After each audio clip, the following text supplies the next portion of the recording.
Hello everyone. आज हम complex analysis का एक क्वेश्चन डिस्कस करेंगे जो एनबीएचएम 2011 में पूछा गया था। क्वेश्चन है find the cube roots of minus iota. ये जो कॉम्प्लेक्स नंबर है ये माइनस आयोटा है, इसके क्यूब रूट्स फाइंड आउट करने।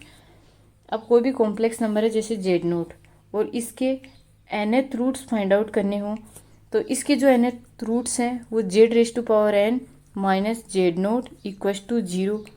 ये पोलिनोमियल इक्वेशन है। इसके जितने रूट होंगे मतलब जो सॉल्यूशन होंगे वो जेड नोट की पावर 1/n की वैल्यू होगी। ठीक है, यानी अब फंडामेंटल थ्योरम ऑफ अलजेब्रा है वो ये बोलती है कि n डिग्री का कोई भी पोलिनोमियल है उसके n कॉम्प्लेक्स रूट होंगे। Means z naught raise to power 1/n है, यानी जेड नोट के nth रूट हैं वो कितने होंगे, n होंगे।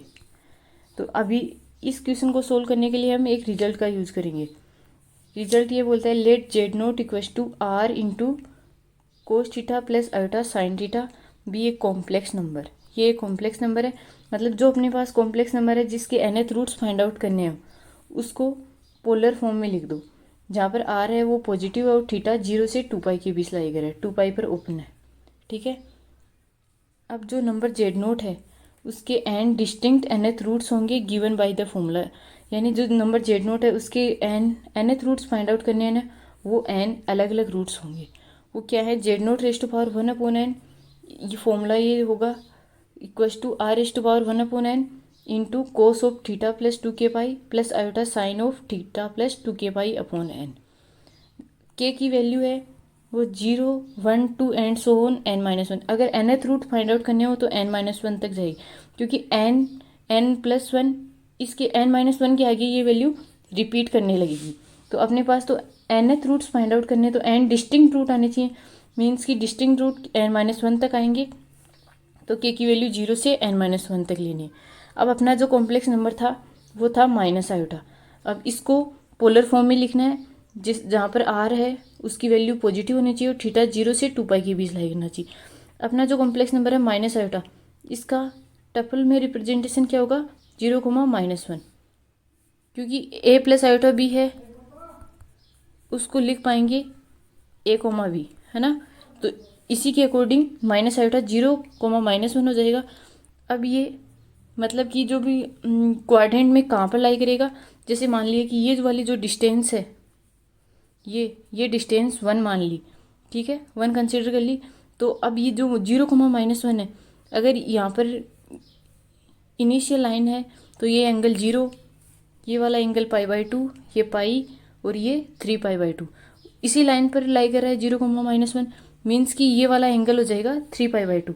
थीटा की वैल्यू 0 से 2π के बीच आनी चाहिए, जो 3π/2 आ रही है माइनस आयोटा 0, -1 इस लाइन पर लाई कर रहा है यहाँ पर, इसका मतलब 3π/2। जेड नोट है उसकी वैल्यू आ गई पोलर फॉर्म में 1 into cos of 3π/2 plus iota sine of 3π/2। ठीक है, और थीटा की वैल्यू भी लाई कर रही है 0 से 2π के बीच और आर की वैल्यू पॉजिटिव भी आ रही। ठीक है, सारी कंडीशन फुलफिल हो गई उस रिजल्ट की। अब अपने को क्यूब रूट्स फाइंड आउट करने हैं, means z naught raise to power 1/3 की वैल्यू फाइंड आउट करनी है। तो वो जो ऊपर फॉर्मूला देखा था उसमें वैल्यू पुट करनी है, n की जगह 3 पुट करना है। तो ये हो जाएगा 1 raise to power 1/3 cos of 3π/2 plus 2k/3 plus iota sine of 3k/2 plus 2k/3। के की वैल्यू 0 1 2, के की 3 वैल्यू हो गई।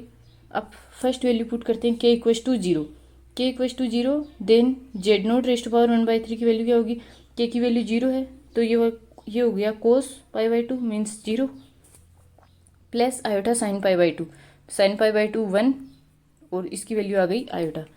के इक्वस टू 0 पर इसकी वैल्यू आयोटा आ रही है, के की वैल्यू 1 पुट की तो के की वैल्यू में 1 मीन्स ये हो जाएगा cos of 7π/6 plus iota sine of 7π/6। अब कोस 7π/6 और आयोटा 7π/6 की वैल्यू फाइंड आउट कर ली तो उसकी वैल्यू आएगी -√3π/2, इसकी वैल्यू कोस 7π और इसकी वैल्यू आ गई -1/2। तो ये वैल्यू पुट कर दी, के की वैल्यू 2 पुट की तो ये हो गया 11π/6। तो cos of 11π/6 plus iota sine of 11π/6, इन दोनों को सोल्व कर लिया तो वैल्यू आ गई √3 - आयोटा/2। अब जो माइनस आयोटा है उसके क्यूब रूट्स आ गए iota minus √3 minus iota by 2 और √3 माइनस आयोटा बाई 2।